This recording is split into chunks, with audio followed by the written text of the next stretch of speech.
Los libros de Esdras y Nehemías. En la mayoría de las Biblias modernas, estos libros están separados, pero esa división sucedió mucho después de que el libro fuera escrito. Originalmente era una sola obra escrita por un solo autor. La historia se desarrolla después de que los babilonios destruyeron a Jerusalén y a su templo y se llevaran a una gran parte del pueblo al exilio. Y este libro retoma la historia aproximadamente 50 años después y cuenta el regreso de varios israelitas a Jerusalén y lo que sucedió cuando reconstruyeron la ciudad y sus vidas ahí.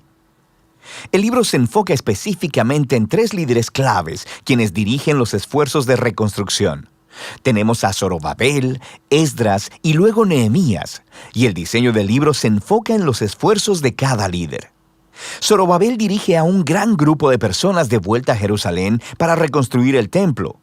Luego, aproximadamente 60 años después, llega Esdras a Jerusalén para enseñar la Torá y reconstruir la comunidad. Y luego es seguido por Nehemías, quien dirige la reconstrucción de los muros de Jerusalén. Y estas 3 historias están diseñadas para ser paralelas. Cada una comienza con el rey de Persia siendo movido por Dios para enviar al líder a Jerusalén, ofreciéndole recursos y apoyo. Y luego, cada líder encuentra oposición a sus esfuerzos, la cual cada uno vence, pero de manera que en cada una de las 3 partes se produce un extraño anticlímax. Regresemos un poco y veamos cómo todo encaja en su lugar. La historia comienza con un decreto de Ciro, el rey de Persia, quien es movido por Dios para permitir que los exiliados regresen a Jerusalén y reconstruyan el templo. Y el autor dice que esto cumple una promesa hecha por el profeta Jeremías, que los exiliados regresarían un día a Jerusalén. Ahora, este cumplimiento debería despertar nuestra esperanza en muchas de las otras promesas proféticas, en el sentido de que el exilio no era el final de la historia. Tenemos la esperanza de un futuro rey mesiánico del linaje de David. Tenemos la esperanza de un templo reconstruido en el que la presencia de Dios morará con su pueblo. La esperanza de que el reino de Dios vendrá sobre todas las naciones y traerá su bendición, como Él le prometió a Abraham. Y así, con todas estas esperanzas en mente, leemos la historia de Zorobabel. Su nombre significa plantado en Babilonia. Él representa a la generación nacida en la cautividad de Babilonia y él dirige a un grupo de israelitas en su regreso a Jerusalén. Después de que se asientan ahí, ellos reconstruyen el altar para ofrecer sacrificios y después el templo mismo. La ceremonia para poner los fundamentos y la dedicación final del templo son momentos claves. Las historias pasadas del tabernáculo y de la dedicación del templo deberían estar en nuestras mentes. Este es el momento en el que la ardiente nube de la presencia de Dios debería descender. Él está morando con su pueblo y no sucede. Así que, aunque algunos están felices por este nuevo templo, los ancianos que habían visto el anterior templo de Salomón lloran con angustia. No se parece nada a su glorioso pasado o a sus esperanzas para el futuro. Y es aquí donde tenemos la primera historia de oposición, y es muy extraña. Los nietos de los israelitas que no fueron llevados al exilio habían vivido en Jerusalén todo este tiempo y vienen a ofrecer ayuda para la reconstrucción del templo. Y Zorobabel se niega. Dice, ustedes no tienen parte en nuestro templo. Y esto, por supuesto, genera un conflicto, el cual Zorobabel vence. Pero es muy extraño porque los profetas habían visualizado que las tribus de Israel se unirían junto con todas las naciones para participar en la adoración al Dios de Israel cuando el reino finalmente llegara. Así que este es un momento anticlimático, por no decir más. En la siguiente sección nos adelantamos unos 60 años y conocemos a Esdras. Él es un líder entre los israelitas exiliados en Babilonia. Es un erudito en la Torá y un maestro, así que es nombrado por Artajerjes, el rey de Persia, para guiar a otro grupo de personas de regreso a Jerusalén. Y Esdras quiere traer una renovación espiritual y social dentro del pueblo. Nuestras esperanzas se elevan y de nuevo llegamos a un momento anticlimático en la historia.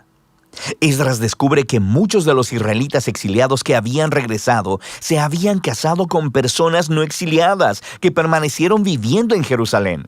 Algunos no eran israelitas y es casi seguro que otros sí lo eran. Esdras luego apela a los mandamientos de la Torá, en el sentido de que Israel debía ser santo y separado de los antiguos cananeos. Y luego dice que las personas viviendo alrededor de Jerusalén son como los cananeos. Ellos van a corromper a los exiliados. Así que Esdras ofrece una muy conmovedora oración de arrepentimiento. Pero luego, él reúne a todos los líderes y promulga un decreto de divorcio que dice que todos esos matrimonios deben ser anulados y las mujeres y los niños expulsados. Y luego, el decreto solo se cumple parcialmente. Se nos da una lista de algunos de los hombres que se divorciaron de sus mujeres. La historia es muy extraña por varias razones. Primero que nada, Dios nunca ordenó a Esdras que hiciera esto. Fueron los líderes de Jerusalén quienes llevaron a Esdras a hacer el decreto. Segundo, el profeta contemporáneo, Malaquías, sí dijo que el exiliado debía preocuparse por la pureza, pero también dijo que Dios se opone al divorcio. Así que los resultados combinados del decreto encajan con este patrón de una conclusión extraña y anticlimática. Lo que nos lleva a la siguiente sección acerca de Nehemías. Aquí tenemos a un oficial israelita sirviendo en el gobierno persa. Y cuando él escucha sobre el estado arruinado de los muros de Jerusalén, él ora y obtiene permiso del rey persa Artajerjes para ir y reconstruir los muros. El rey incluso le da una escolta armada y muchos recursos. Así que después de llegar a Jerusalén, comienza el proyecto de construcción y también se enfrenta a oposición por parte de las personas que ya habían estado viviendo en Jerusalén.